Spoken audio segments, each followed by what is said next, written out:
खुदा के दीन की खिदमत का एक अनमोल इदारा है, इदारा रहबरे इंसानियत तो सबको प्यारा है, इदारा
शरीफ पढ़कर सुना रहे थे। अब इसके बाद मैं जो है मकतब तालिमुल कुरान के साले चाहूँ रहते हैं जो हिफ्जे हदीस पढ़ेंगे। हिफ्जे हदीस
मसाइल हुसल की पढ़ाई सुनाएंगे।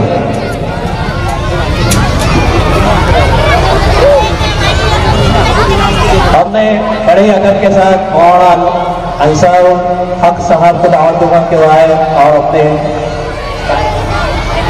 स्टेज पर तशरीफ लाए।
मसाइल उसल के पढ़ाए। इससे पहले की जो तलबा थे साल अव्वल के जो कलीमात नमाज आप हज़रात के सामने पेश कर रहे थे।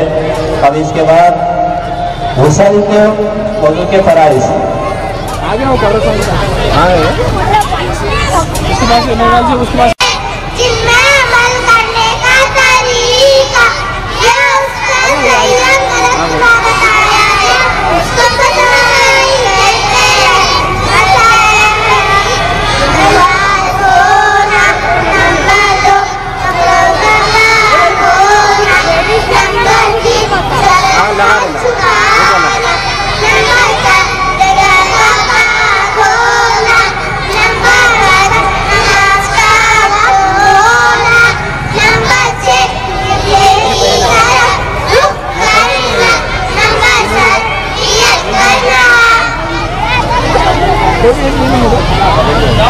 ये हिफ्ज़ हदीस सुनाएंगे, हदीस नंबर 11 से हदीस नंबर 13 तक, सारे सूरत के तालिबा।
रहबरे इंसानियत तो सबको प्यार।